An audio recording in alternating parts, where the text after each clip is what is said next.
A arte de fazer amigos, com Alexandre Rodrigues.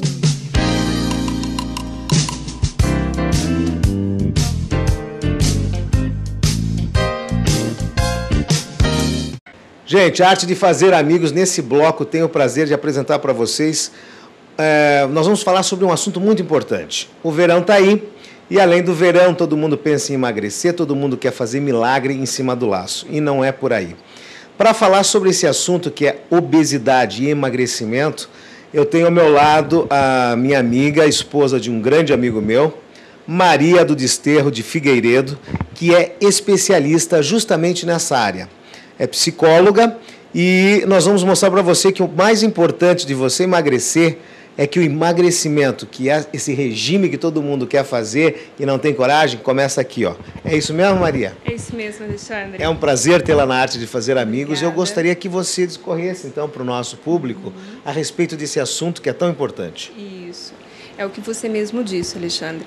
Emagrecer é um processo, né, que começa desde nós pequenos, né, quando nós aprendemos a comer, porque nós somos muito mal educados em relação à comida, né? Então os cuidados com a alimentação têm que começar desde a infância. E uma das dificuldades que a gente percebe nesse processo de emagrecer é a relação que nós temos, o ser humano, com a comida, que não é uma relação apenas nutricional e muitas vezes emocional, e isso que prejudica o processo de emagrecer. Ou seja, se você tem como escape algum problema, você vai buscar esse escape na alimentação ou de várias formas, mas o mais comum seria a alimentação ou não? Isso. O que a gente percebe, assim, principalmente com mulheres, ou que comem, são as comedoras compulsivas à noite, né, ou ficam beliscando muitas vezes durante o dia, e muitas vezes a bebida ela entra mais para uma imagem mais masculina, né, onde os homens se reúnem em churrasco e acabam bebendo mais. Então a comida, os doces ficam mais, infelizmente, ficam mais nessa parte aí feminina, que entra como um aliviador, uma compensação de uma angústia, de alguma coisa emocional que a pessoa não consegue lidar. Então, isso que é o perigoso, que tem que aprender a lidar, ter uma boa relação, uma relação saudável com a comida. E como fazer para ter essa boa relação, essa relação saudável, deixar de ser uma coisa gostosa para ser saudável? Isso. Porque não pode deixar de ser prazeroso, né, Alexandre? Comer é muito bom. Então, assim, são dois lados de uma moeda. Pode ser saudável, como também pode virar um transtorno alimentar. Então, a primeira coisa é a pessoa se reconhecer, se perceber. E uma das coisas que a gente percebe em consultório, a dificuldade que esses pacientes têm de se perceber, saber até onde pode ir, qual é o limite, né, do que está acontecendo, associar se está emocionalmente um pouco mais abalada, não deixar com que a comida ela entre, então, como um boicote, como uma armadilha. Então, a palavra seria percepção, se conhecer. Quanto mais eu me conheço, me reconheço, mais eu tenho condições de saber até onde eu posso ir. E é nesse ponto que a psicologia entra, auxiliando essas pessoas. Conte pra gente algum caso que você tenha passado de algum... não precisa dizer nome, obviamente, mas alguma situação de algum paciente teu que teve um resultado positivo trazendo a psicologia para essa situação. Tá, nós temos vários, né, depoimentos aqui, mas o que eu me lembro agora no momento, é um caso bastante interessante de uma senhora viúva que tinha o costume de sempre reunir a família, os filhos, na mesa, e que era uma forma de domingo de todos tê-los junto a eles, né? E os filhos foram crescendo, o marido se foi. Ela começou a continuar fazendo isso, o ato da comida como uma compensação, e ela, depois que fez um tratamento até cirúrgico, né, porque nós temos as opções clínica e depois cirúrgico para a obesidade, ela começou a se perceber que ela precisava comer na cama, sozinha, porque isso a lembrava, fazia que ela se lembrasse da época do marido, onde ela levava comida para os filhos, para o marido na cama. Então ela teve esse insight e ela começou a perceber que, poxa, eu não preciso ter a comida para eu fazer outros prazeres, terem outros prazeres. Então são vários outros relatos, né? Mas sempre relacionado com isso, com uma compensação. Gente, eu vou chamar os comerciais e a gente volta já já, continuando esse papo maravilhoso com a doutora Maria, que está aqui ao meu lado. Não sai daí, me aguarde que eu já volto. Estamos apresentando A Arte de Fazer Amigos, com Alexandre Rodrigues.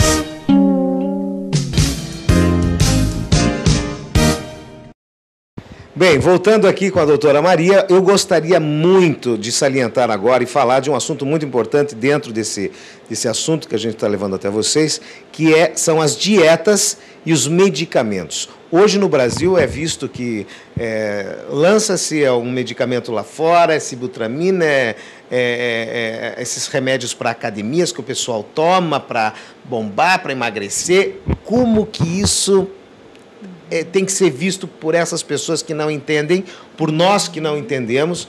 E existe acompanhamento médico para isso? São drogas mesmo? Não existe médico que dê? Como é que funciona?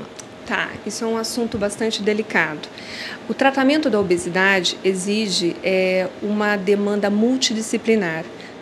Nós não podemos ser ingênuos de achar que só a psicologia vai dar conta, ou só a endocrinologia, ou só a nutrição. E sim, quanto mais ferramentas nós tivermos, quanto mais profissionais especializados nessa área, melhor o resultado. Mesmo os exercícios, né? Que se não tiver o exercício, não...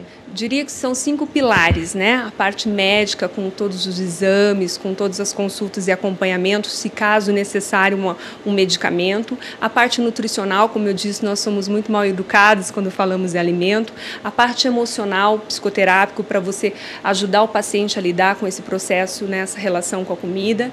A atividade física, que é muito importante, tanto orientada ou informal. E principalmente, Alexandre, quando esse paciente se implica. Ele é a parte mais importante, porque assim, o que nós também temos visto é que o paciente entrega para os profissionais essa responsabilidade. Doutora, eu preciso da sua ajuda, eu não sei mais o que fazer.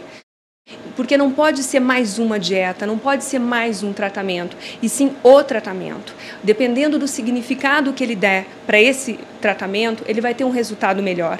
Então, quando esse paciente realmente se responsabiliza, quer, deseja e faz, ele tem resultados. Os medicamentos são bastante usados em casos específicos, onde o paciente, em acompanhamento com um especialista na endocrinologia, vai saber quando a hora, e qual o caso de usar.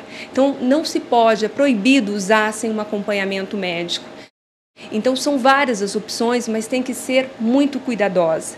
Dietas, fórmulas, isso é muito perigoso. Aquilo que parece ser tão sedutor pode trazer uma consequência para o resto da vida.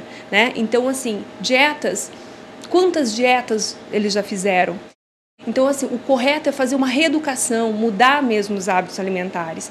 E, se necessário, o médico vai saber o melhor medicamento, para não piorar a situação física e também emocional. Então, tem que ser muito bem controlado, com acompanhamento, como eu disse, interdisciplinar, com responsabilidade, com medicamentos que estão aí em estudos, que são comprovados cientificamente, e existe todo esse cuidado quando se fala com profissionais responsáveis. Então, sempre é importante falar isso.